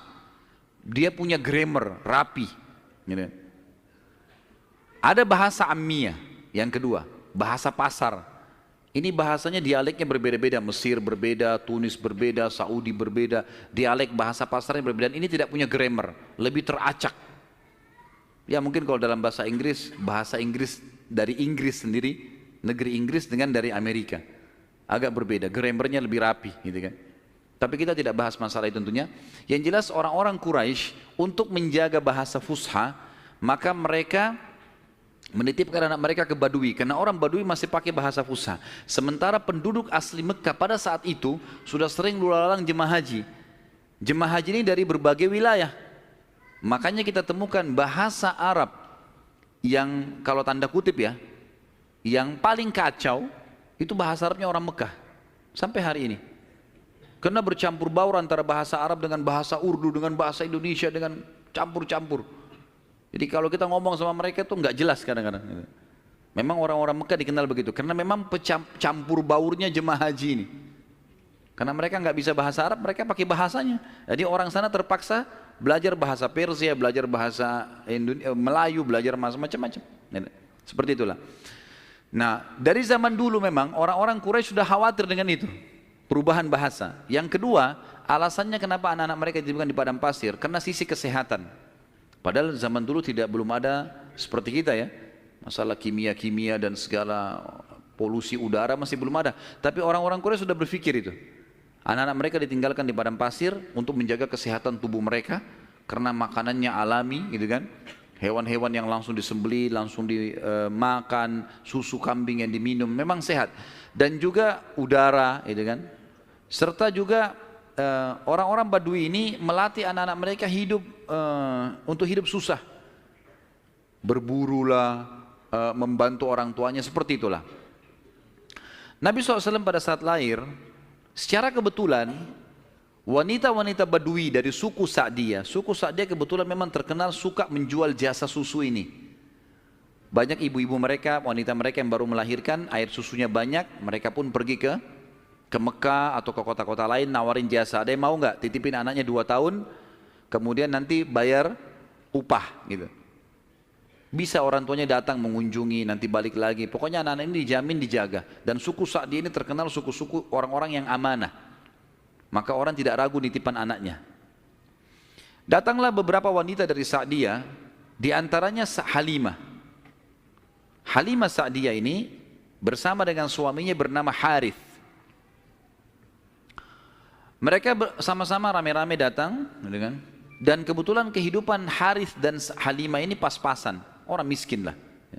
Di rumahnya itu bangunan tua, ada seekor unta yang kurus dan ada 2 ekor jantan dan betina kambing, tapi dua-duanya juga kurus, tidak produktif lagi. Dan Halimah dan Harith punya anak banyak. Mereka akhirnya mengadu nasib pergi ke Mekah. Saat tiba di Mekah, mereka kelilinglah nawarin jasa. Biasanya kalau sudah datang wanita-wanita ini, orang-orang ibu-ibu Mekah pada datang nih tawarin anaknya dan seterusnya. Mereka keliling-keliling, semuanya menawarkan diri kepada orang-orang kaya karena akan dibayar. Dan pada saat mereka melewati Nabi SAW, mereka menolak.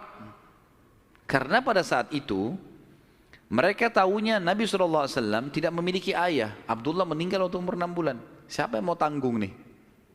Abdul Muttalib waktu itu betul Raja Mekah, tapi Abdul Muttalib ini sibuk membiayai jemaah haji ya, dan memang tidak bisa. Intinya orang-orang perempuan-perempuan saat dia tidak mau menerima Nabi SAW. Semua bawa anak, mau pulang ke kampungnya, tinggal Halimah yang tidak dapat. Lalu suaminya bilang, si Harith, hai Halimah, coba seandainya kamu ambil anak yatim itu, siapa tahu baik buat kita. Maka Halimah pun mengatakan, baiklah, daripada kita pulang dengan tangan kosong, lebih baik kita ambil.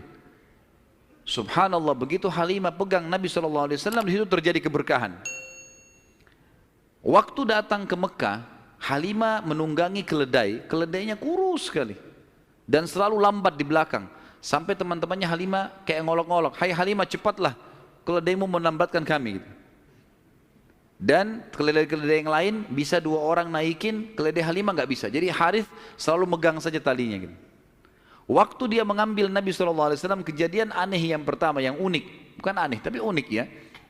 Pada saat itu adalah keledainya Halimah tiba-tiba jadi kuat. Dan pada saat Halimah naik, karena tidak bisa dikontrol, maka Harith pun naik di atasnya, di keledai ini, dan larinya kencang sekali, ninggalin teman-temannya. Sampai teman-temannya Halimah bilang, "Hai Halimah, itu keledai tadi yang kamu pakai ke Mekah." Dia bilang, "Iya, tapi kita nggak bisa ngontrol, ini lari kencang sekali keledainya." Lalu kemudian pada saat tiba di sana, Halimah memiliki tadi saya bilang seekor unta betina yang lemah. Tiba-tiba saja waktu tiba di rumah dilihat untanya gemuk. Ini baru 2-3 hari ditinggalkan, nggak ada yang urus, gemuk sekali untanya. Dan tiba-tiba saja unta betina itu punya kantong susu yang penuh. Sehingga Halimah sama Harith memerahnya, dan setiap habis diperah penuh lagi. Biasanya unta butuh makan, minum dulu baru penuh, ini enggak. Setiap habis diperah penuh lagi. Dia minum dengan anaknya, dengan istrinya, si Harith ini dengan Halimah minum, kemudian anak-anaknya, dan bahkan sempat dibagi-bagi ke teman-temannya, tetangganya, karena penuhnya. Setiap diperah, kasih lagi, penuh lagi, begitu terus. Ya.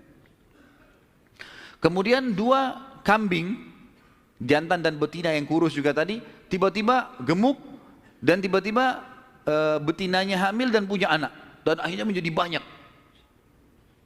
Karena banyak, oleh Halimah dan Harith dijuallah beberapa ekor domba ini, dapat duit, dibeli unta jantan, lalu diternak lagi unta jantan ini sama yang betina. Tiba-tiba saja punyanya Halimah ini domba dan unta ini menjadi banyak sekali, dan Halimah serta Harith menjadi orang paling kaya di saat dia. Sampai akhirnya Halimah tidak butuh lagi untuk mengambil anak-anak yang disusui. Berkah luar biasa. Sampai terkenal di suku Sa'diyah pada saat itu, mereka berkata, dimanapun Halimah dan Harith gembalakan dombanya atau untanya, ikutkan, karena pasti gemuk. Dan memang betul, kalau ikut digabungkan berdekatan dengan gembalanya mereka, jadi hebat, jadi bagus, jadi subur. Jadi begitu luar biasa berkahnya.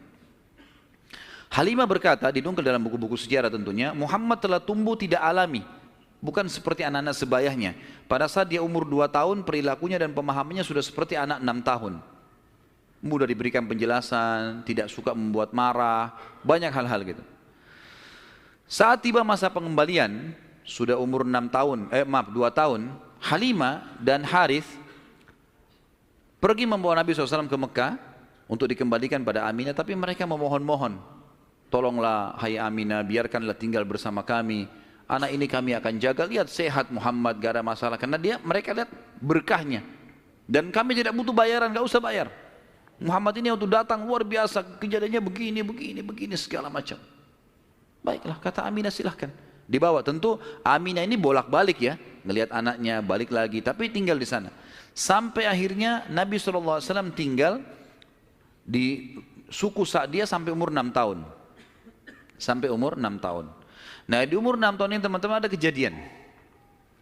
Waktu Halimah lagi masak, tiba-tiba saja dari kejauhan anaknya lari. Jadi ada anak Halimah laki-laki dan perempuan yang kurang lebih sebaya dengan Nabi SAW. Ada yang lainnya tentu sudah besar-besar.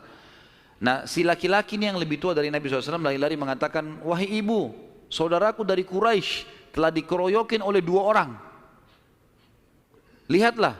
Maka Halimah ketakutan, keluar dari rumahnya, minta anaknya, "Mana, tunjukin tempatnya." Ditunjukin tempatnya, begitu dilihat ternyata Nabi SAW memang tergeletak di tanah. Lalu Halimah nanya, "Hai Muhammad, apa yang terjadi dengan kau?" Dalam riwayat-riwayat Bukhari itu banyak disebutkan ya, bahwasanya Nabi SAW mengatakan, ya, pada saat itu telah datang kepadaku 2 orang laki-laki yang menjatuhkanku ke tanah, kemudian membelah dadahku dan mengeluarkan sesuatu yang hitam darinya. Lalu kemudian menutupnya kembali. Nabi SAW dengan polos jawabnya gitu. Maka Halimah pun membuka baju Nabi SAW dan menemukan memang ada bekas jahitan. Karena ketakutan, Akhirnya Halimah bersama Harith membawa pulang Nabi SAW ke Mekah. Hai Aminah, ini anakmu, ini masih sehat ya, utuh, nggak ada apa-apa, ambillah kembali. Aminah kaget, kenapa kalian kembalikan? Dulu kalian yang ngotot mau tahan, kenapa sekarang memohon supaya diambil kembali? Kenapa? Akhirnya kena terdesak, mereka bilang, ada kejadian begini dan begitu. Lalu Aminah mengatakan, apakah kalian mengira bahwasanya anakku ini diganggu oleh syaitan? Tidak mungkin. Karena pada saat aku sedang hamil, aku mimpi ada kalimat yang aku ucapkan, U'idhuhu billahil azim min kulli syarrin wa ainin hasid. Aku berlindung kepada Allah untuk bayi ini dari semua keburukan dan iri dengkinya orang lain. Tapi Halimah dan Harith sudah ketakutan, dikembalikanlah Nabi SAW di umur 6 tahun itu. Di umur 6 tahun ini dia kembali ke pangkuan, Nabi SAW kembali ke pangkuan ibunya Aminah, tepatnya beberapa bulan setelah kembali, Aminah mengajak Nabi SAW mengunjungi paman-pamannya Aminah di Madinah. Ya, Nabi SAW umur 6 tahun sudah ke Madinah, gitu kan? Tinggal beberapa hari pada saat pulang menuju ke Mekah, tepatnya di wilayah namanya Rabwah. Rabwah sekarang masih ada wilayah itu tentunya. Mungkin kalau tidak salah sekitar 80 sampai 100 km lah dari kota Mekah, kalau saya tidak salah tentunya. Ya. Itu Aminah sakit keras dan meninggal di tempat itu dan dikubur di situ. Lalu Nabi SAW dibawa pulang ke Mekah oleh pembantunya Aminah dan diserahkan kepada kakeknya Abdul Muttalib. Dan Abdul Muttalib ini memelihara Nabi SAW dari umur 6 tahun sampai 8 tahun, 2 tahun. Di sini Nabi SAW belajar banyak sekali dari Abdul Muttalib, belajar kepemimpinan. Karena Abdul Muttalib ini pemimpin pada saat itu. Nabi SAW selalu di mana kakeknya, di situ dia. Terutama di majlis di Darun Nadwah. Setiap kali duduk, selalu dilihat bagaimana dipecahin masalah. Dan Abdul Muttalib ini memiliki sebuah tempat duduk yang tidak boleh ada orang duduk situ, termasuk anak-anaknya. Paman-paman Nabi SAW semua tidak boleh duduk. Tapi Nabi SAW setiap hari kalau datang lebih dulu dari kakeknya, dia duduk di kursi situ. Umur 8 tahun. Setiap kali paman-pamannya usir, dia suruh pindahin karena dianggap anak kecil. Nabi SAW mengeluh sama kakeknya. Ini paman-paman saya larang saya. Maka Abdul Muttalib mengatakan, jangan larang anak ini. Biarkan dia duduk di sini. Yang lain tidak boleh kecuali dia. Maka kata ahli sejarah, Nabi SAW belajar banyak sekali hal, diantaranya bagaimana dia menjadi tokoh masyarakat. Baru 6 sampai 8 tahun ya. Di umur 8 tahun meninggallah Abdul Muttalib, kakek Nabi SAW. Kemudian diambil alih dan dipelihara oleh pamannya Abu Talib. Dan Abu Talib memelihara Nabi SAW dari umur 8 tahun sampai Nabi SAW mandiri. Sebenarnya tinggal serumah dengan Abu Talib sampai menikah, sampai umur 25 tahun. Tapi Nabi SAW waktu itu mulai 8 tahun, karena Abu Talib ini pamannya orang miskin, maka beliau pun akhirnya niat ingin membantu. Abu Talib sering kali dititipkan amanah gembalaan domba oleh masyarakat Mekah, maka Nabi SAW pun mengambil alih dan memelihara domba-domba itu, datang ke padang pasir, digembalakan. Dan ini teman-teman sekalian perlu digarisbawahi, memang semua nabi-nabi dengan hikmah Allah memang dibuat atau di awal-awal umur mereka sebelum dinobatkan jadi nabi mengembala domba. Kata Nabi SAW, tidak ada seorang nabi pun kecuali menjadi pengembala domba sebelum masa penobatan. Sebagian ulama tentu membahas masalah domba ini karena domba-domba ini hewan-hewan yang lembut, kalau mereka makan mereka tidak rebutan, artinya mereka mengelompok di padang pasir, dan pada saat lagi nunggu gembala, orang pengembala ini bisa bertafakur, melihat langit luas, menunggu berjam-jam. Jadi itu juga ada di antara hikmahnya. Nabi SAW ini mengembala teman-teman sekalian dari umur 8 tahun sampai umur 21 tahun. Mengembala domba. Ya. Ini umur di mana Nabi SAW pada saat itu mengembala atau menjaga gembalaan ini. Tentu di atas umur 21 tahun, baginda Nabi SAW sudah mulai terjun ke bisnis. Sudah mulai terjun ke bisnis, meninggalkan gembala domba, kemudian mulai berusaha. Di antara yang dilakukan oleh Nabi SAW adalah membeli beberapa produk di pasar Ukaz, pasar khasnya orang Mekah. Ya. Kalau yang saya pernah kumpulkan informasi, kalau tidak salah memang lokasinya di pasar Seng dulu itu. Tapi sekarang pasar Senen juga sudah dihancurin ya.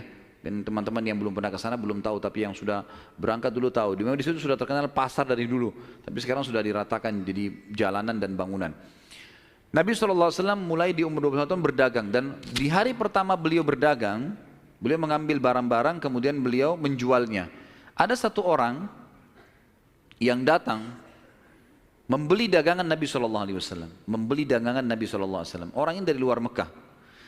Dia datang, ini umur Nabi sudah 21 tahun ya, sudah tinggalin gembalaan, sekarang mulai masuk bisnis.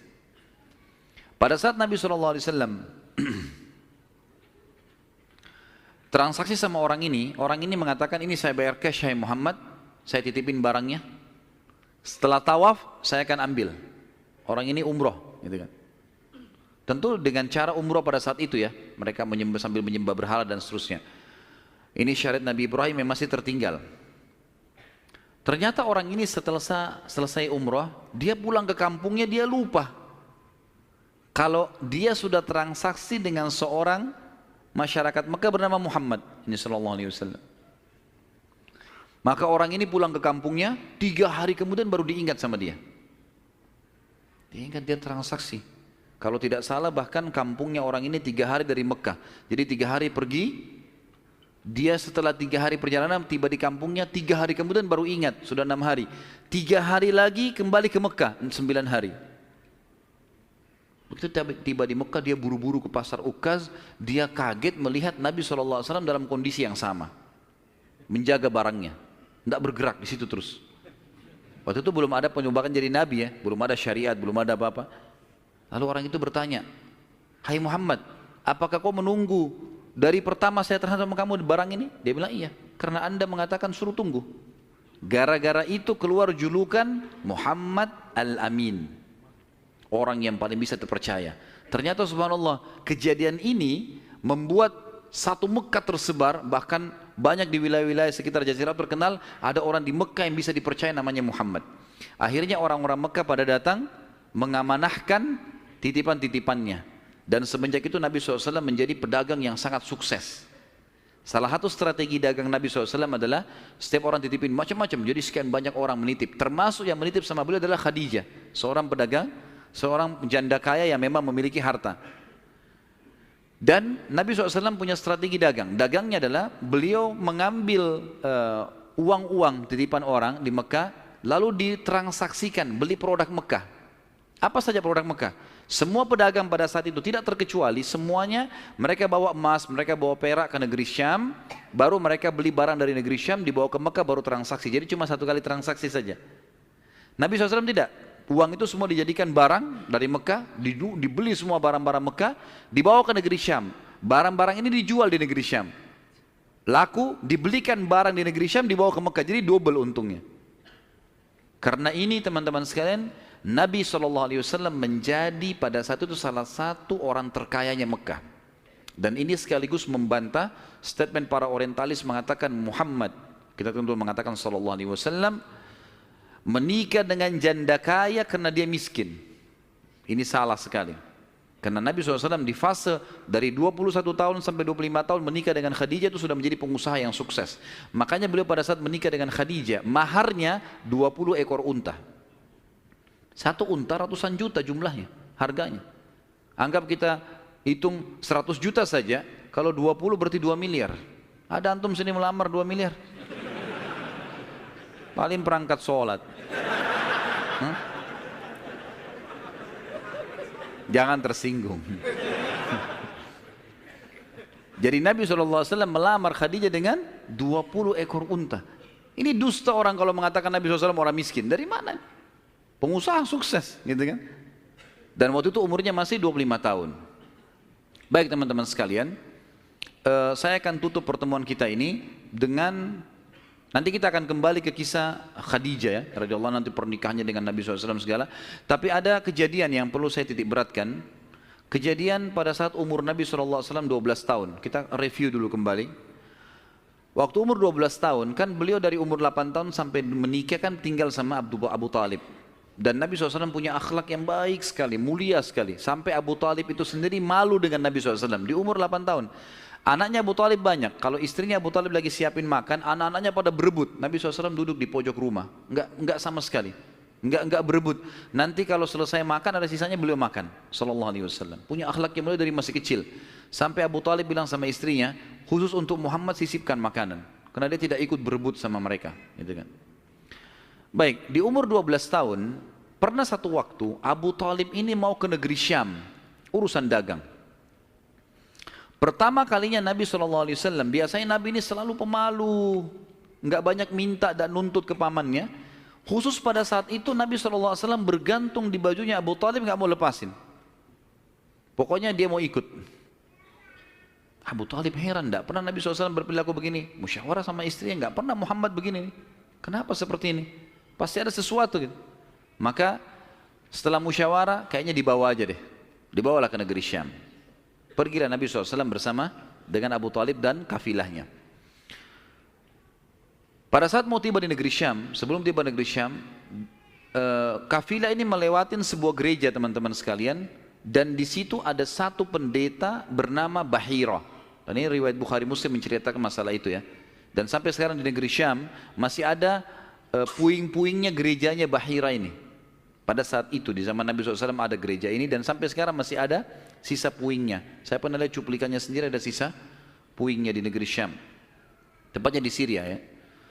Kemudian teman-teman sekalian, pada saat melewatin kafilah ini melewatin gereja, si Bahira ini kepala pendeta di gereja itu memang lagi nunggu informasi tentang Nabi terakhir nih. Dia ngeliat-liat di jendela gerejanya, setiap kafilah lewat dilihat sama dia, terutama yang dari Jazirah Arab. Secara kebetulan dengan hikmah ilahi lewat kafilahnya Abu Talib, dan kafilah ini agak berbeda dengan yang lainnya. Kafilah itu berarti 3 unta ke atas ya, baru dinamakan kafilah. 3 ekor unta ke atas baru dinamakan kafilah. Waktu lewat kafilah Abu Talib ini ada awan yang menaunginya. Beda dengan kafilah lain, padahal lagi terik matahari. Dan tidak sengaja kafilah Abu Talib istirahat di sebelah gereja dan ada pohon-pohon kurma yang berderet, itu semuanya seperti menundukkan daun-daunnya ke kafilah itu. Pendeta ini perhatikan, kafilah tanya ini, kirim satu orang, tanya mereka kafilah dari mana nih? Jawabannya dari Jazirah Arab. Dari mana? Dari kota Mekah. Kata Bahira, hidangkan makanan sebaik mungkin di gereja, undang semua kafilah ini masuk makan. Diundanglah. Ringkas cerita, masuklah mereka untuk makan, dan pada saat satu kafilah ini masuk, yang ditinggalkan di situ hanya Nabi SAW. Nabi nggak boleh masuk karena tradisi orang Arab dulu aib kalau anak kecil ikut makan. Nanti selesai orang tua makan baru makan. Tapi ini tradisi jahiliyah. Kalau sekarang antum lakukan, antum juga jahiliyah. Makan, kasih anak-anak makan. Kenapa harus disendirikan? Mungkin dia lapar, kesian. Baiklah. Waktu lagi makan, Bahira ini memperhatikan satu persatu orang-orang Quraisy ini, wajahnya. Karena mereka tahu cirinya Nabi terakhir. Alisnya, wajahnya, mukanya, kulitnya, jalur nasabnya, semua jelas. Tidak semua, tidak ada tanda-tanda kenabiannya. Ini mukanya muka biasa semua. Maka si Bahira tanya, apakah masih ada dari kafilah kalian yang tidak ikut makan?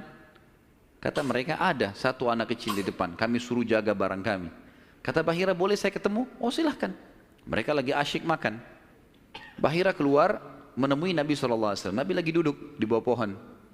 Lalu Bahira memanggil dia, mengatakan, hai anak kecil, ikutlah dengan saya. Kafilahnya disuruh jaga oleh beberapa pegawainya Bahira ini.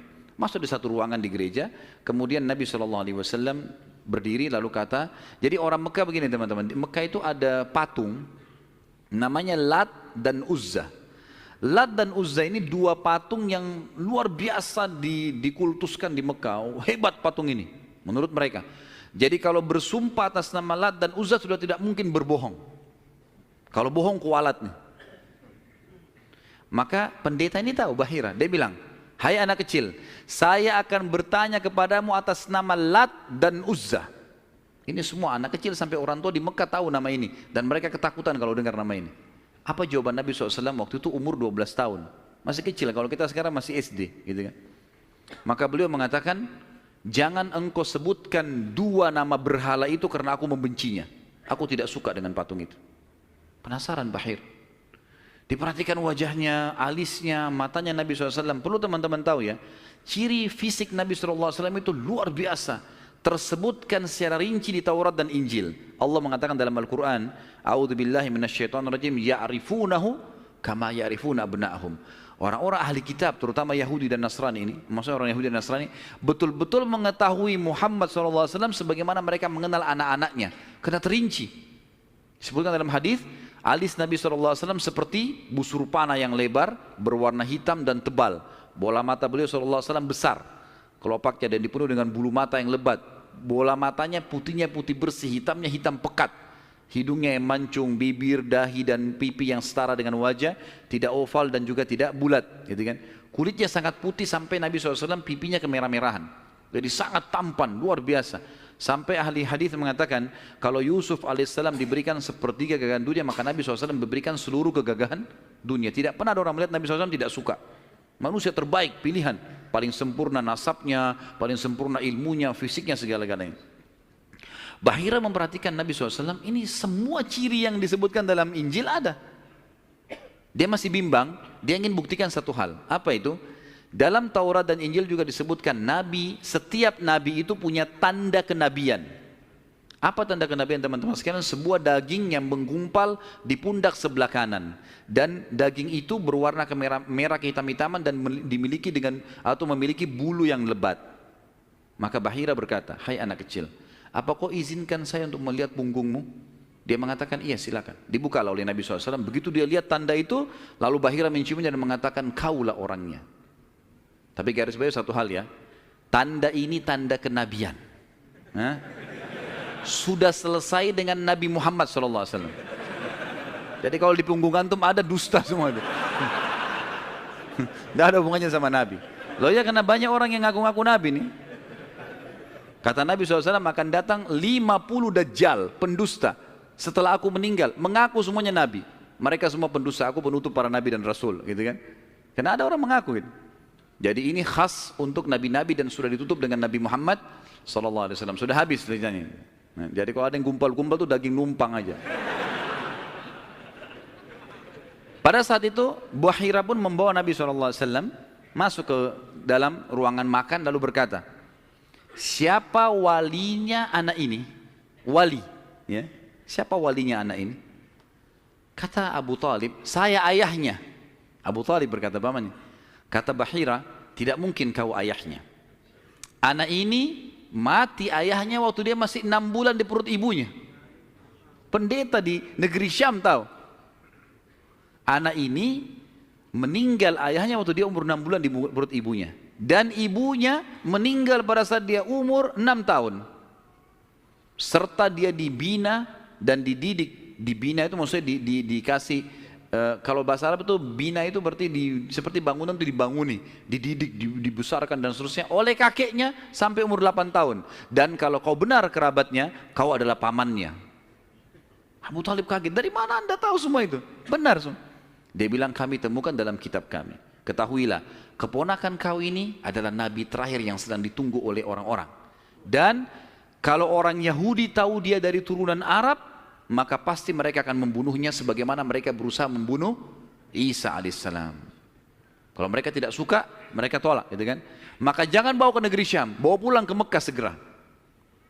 Akhirnya dibawa pulanglah Nabi SAW ke Mekah pada saat itu. Waktu dibawa pulang ke Mekah, setelah tiba di Mekah, maka ada kejadian kecil di sini dan kita tutup dengan ini tentunya. Waktu sudah pulang ke Mekah, Abu Talib sudah mulai ketakutan karena dia sudah dengar informasi tentang ponakannya nih. Zaman dulu juga teman-teman sekalian, ada tradisi buruk ini sebenarnya, tradisi buruk juga. Seringkali dukun-dukun dan peramal ini menjual jasa. Mereka datangin negeri-negeri atau kota-kota, tawarin jasa. Datang, tancapin kemah, kemudian mereka jual jasa. Ayo siapa yang mau diramal, bayar. Gitu kan? Seperti itulah. Waktu itu pas Abu Talib tiba di Mekah, pas peramal-peramal lagi masuk di Mekah. Maka orang-orang Mekah bawa anaknya, suruh ramal. Lihat mukanya, lihat tangannya, lihat segala macam. Pada saat itu teman-teman sekalian, Abu Talib ingin mengetes. Dia bawa Nabi SAW, dicari sama dia, mana pimpinannya dukun nih, peramal-peramal nih. Ditemukan lalu dibawalah Nabi SAW waktu masih kecil, umur 12 tahun tadi dibawa. Terus pimpinan peramal itu dalam kisah, dalam buku-buku sejarah disebutkan memandang Nabi SAW dengan pandangan yang sangat tajam. Dan dia tidak bicara apa-apa. Dia mengatakan, tahan anak ini. Lalu dia masuk ke kemahnya. Kemungkinan dia bicara sama dukun, sama setan-setannya nih. Makan dukun. Ini saya nggak bisa tebak anak ini nih. Abu Thalib lihat pimpinan ini, biasanya dia kalau anak-anak Mekah datang, oh ini nasibnya begini, sudah bawa, bayar. Seperti itulah. Ini enggak. Lama dalam kemah. Abu Thalib ketakutan, dibawa Nabi SAW. Dan Abu Thalib titip pesan. Kalau dia tanya, jangan sebutin di mana anak ini. Dibawalah Nabi SAW pulang ke rumah, Abu Thalib kembali ke situ. Lama, baru dukun itu keluar. Peramal itu keluar dari kemahnya. Lalu dia teriak, mana anak tadi itu di sini? Enggak ada yang nyaut, karena Abu Thalib sudah titip pesan. Abu Thalib waktu itu termasuk anaknya Abdul Muttalib, Raja Mekah. Tapi Abu Thalib tidak dinobatkan jadi raja pada saat itu kan. Maka mereka diam. Yang kedua kali, mana anak itu di sini? Sampai 3 kali, kesimpulan terakhir, kata peramal itu, kita tentu tidak percaya peramal, tapi dia mengatakan, ya, kalau anak itu memiliki kedudukan yang sangat tinggi, dan dia akan memimpin dunia. Begitu loh bahasanya. Dengan ini teman-teman sekalian, maka orang-orang Mekah jadi lebih yakin kalau Nabi SAW ini punya kedudukan. Walaupun kita secara orang Muslim tidak percaya dengan dukun semua, tapi historinya begitu.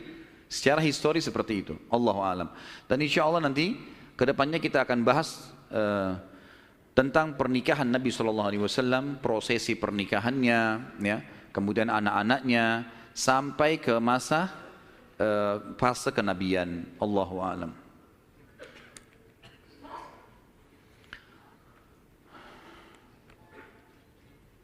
Saya akan baca pertanyaan dan saya berharap pertanyaan sesuai dengan tema teman-teman sekalian. Dan tolong saya datang jauh-jauh ke sini bukan untuk dites, ya. Jadi nggak usah ngetes-ngetes. Ya. Kalau antum sudah tahu, alhamdulillah, bawa ilmunya pulang. Ya. Jadi tanya yang tidak mengerti. Kalau sudah ngerti nggak usah tanya. Ya.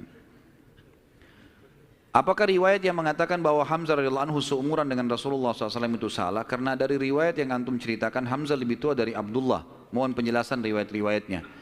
Yang dimaksud dalam riwayat Nabi SAW sebaya, bukan seumur dengan Hamzah. Sebaya, orang-orang Arab itu membahasakan sebaya itu seperti orang yang setara postur tubuhnya, ya, dekat paras wajahnya. Jadi bukan masalah umur.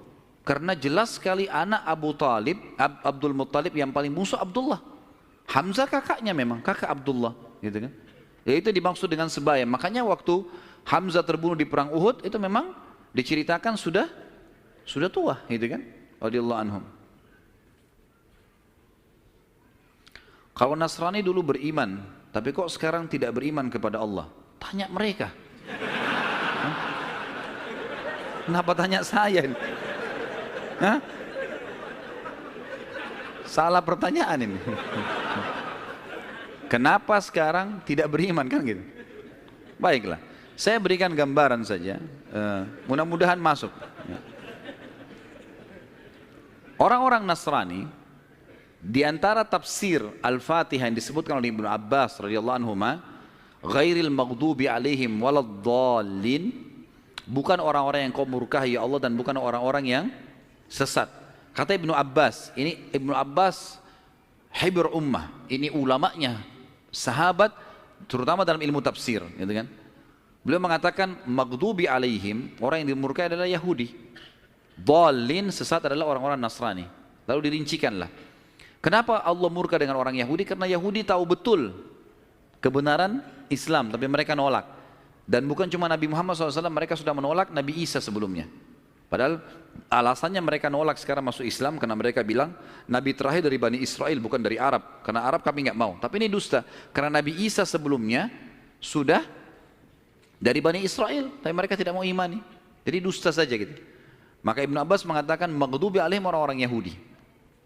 Kemudian Nasrani dhalin, Yahudi tahu kebenaran tidak mau diikuti maka Allah murka. Dhalin adalah sesat. Sesat kenapa? Sesat maksudnya apa? Orang sesat jalan berarti dia tidak punya ilmu kan gitu. Orang-orang Nasrani mau menyebarkan agama mereka tapi mereka salah dengan mengatakan Trinitas misalnya, gitu kan? Sementara Allah mengatakan lam yalid wa lam yulad, gitu. Dan memang dalam agama dalam kelompok Nasrani sekarang masih ada kelompok Nasrani yang mentauhidkan Allah. Umumnya yang mendapat hidayah dari mereka-mereka ini. Tapi kalau orang yang mengatakan Trinitas ini biasanya sudah terdoktrin dengan keyakinan itu. Dan Allah sudah mengatakan, A'udzubillahi minasyaitonirrajim, laqad kafara alladziina qalu innallaha tsalitsu tsalatsa. Telah kafir orang-orang yang mengatakan Allah itu atau Trinitas ya. Saya sarankan teman-teman, saran saya ya, tentu saya tidak kenal orang ini, tapi saya sendiri melihat cuplikan di YouTube yang disampaikan benar. Saya tidak belum ikutin semua serialnya, tapi saya melihat orang ini, dia ahli sejarah dari Palestina dan dia coba mengangkat tentang kenapa bisa ada Nasrani yang mengatakan Trinitas dan ada yang juga masih mentauhidkan Allah. Namanya Jihad Turbani. Jihad Turbani ini kalau teman-teman ketik, insya Allah sudah ada terjemahan bahasa Indonesia. Ada salah satu serialnya, dia menjelaskan tentang perpecahan Nasrani dan sebab-sebab, kemudian kapan terjadi, bahkan orang-orang yang mengatakan Trinitas membunuh orang-orang Nasrani yang bertauhid kepada Allah. Banyak hal yang dibongkar sama dia. Mungkin ini lebih banyak memberikan jawaban kepada penanya, insya Allah. Gitu kan? Saya sarankan begitu, dan insya Allah cuplikannya nggak lama, 15 menit, 20 menit gitu. Apakah Lat, berhala, adalah keturunan dari Abdul Manaf? Tidak pernah ada riwayat masalah itu. Allahu a'lam. Tanya sesuatu yang ada isinya, gitu. Karena kalau Lat, nama patung, kalau mau ditanya keturunan Abdul Manaf, tidak ada sesuatu yang kita bisa ambil. Artinya, tidak perlulah dia keturunan Abdul Manaf atau bukan, nggak penting buat kita gitu ya. Apakah Najasyi di zaman Abraha sama dengan Najasyi yang di zaman Nabi SAW yang menerima beberapa sahabat di Habasyah? Tentu saja bukan. Tentu saja bukan. Yang lebih kuat pendapat mengatakan karena Najasyi kan istilah, saya sudah bilang tadi, istilah raja seperti Kaisar, seperti Kisra, gitu kan, seperti Tuba. Jadi di bawah si siapa namanya Najasyi ini, itu nama induknya, nanti ada nama-nama orang lagi. Yang lebih kuat yang saya temukan dalam buku-buku sejarah bukan yang hidup di zaman Nabi SAW. Karena ini jauh di zaman Abraha. Ya, masih jauh sebelum Nabi SAW lahir malah. Allahu a'lam. Ya. Sudah? Baik. Mungkin begitu dulu saya teman-teman sekalian. Sesuai tema nggak? Karena ada saya temukan banyak orang tidak sesuai dengan tema. Ada juga orang yang sengaja ngetes. Lempar pertanyaan, sengaja ngetes, terulang-ulang. Dan sekarang itu yang banyak dipelintir-pelintir di YouTube tuh. Diambil lagi tanya jawab, dipelintir lagi, dibuat masalah lagi. Untuk apa ini semua? Kalau ada teman-teman yang hadir di sini, saya nasihati bertakwa kepada Allah. Hadir majelis ilmu, niat untuk ilmu. Sudah faham ya sudah, amalkan. Semua ada pertanggungjawaban di hadapan Allah SWT. Dan saya manusia biasa. Saya bisa salah kan gitu. Tapi kesalahan saya untuk dinasihati, bukan untuk dijadikan masalah, karena semua orang salah kan. Sahabat saja punya pendapat dua kadang-kadang.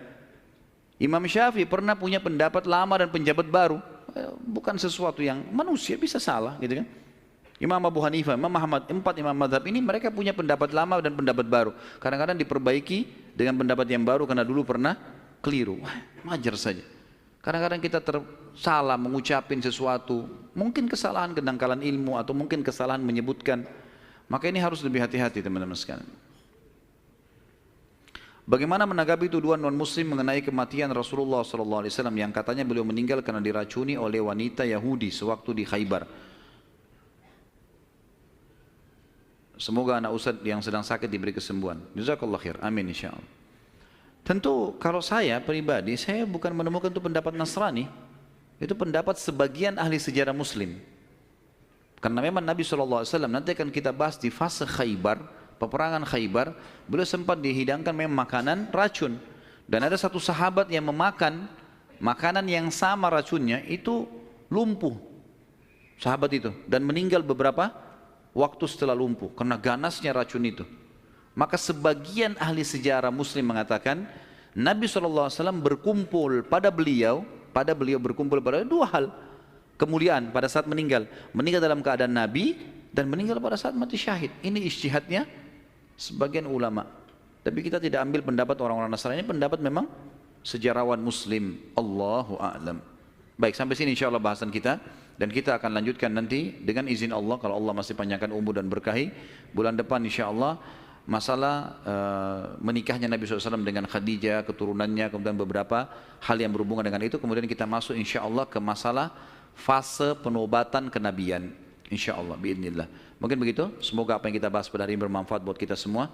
Dan semoga semua dosa yang pernah kita lakukan dimaafkan oleh Sang Pencipta Allah dan diganti menjadi pahala dengan kemahamurahannya. Dan semoga semua amal yang pernah kita kerjakan diterima olehnya. Semua sisa umur kita ke depan diberkahi, baik di keluarga, di harta, di keturunan. Kemudian juga puncaknya kita masuk surga tanpa hisab. Dan kita selalu mendoakan saudara kita di Palestina, di Syria, di Yaman, di Irak, di Myanmar, di Ahsa, dimanapun mereka berada sedang tertindas. Semoga Allah ikhlaskan niat mereka, terima para syuhada mereka, muliakan Islam di tangan mereka dan tangan kita semua. Dan semoga Allah dengan kemahamurahannya menyatukan kita semua di surga firdausnya tanpa hisab.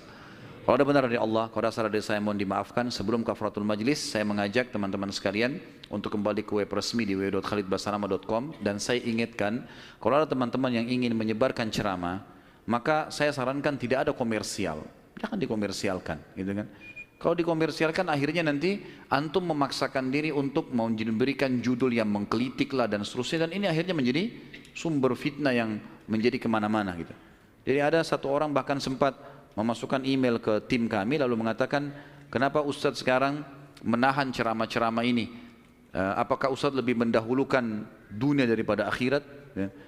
Gara-gara dianya mengomersialkan ceramah ini.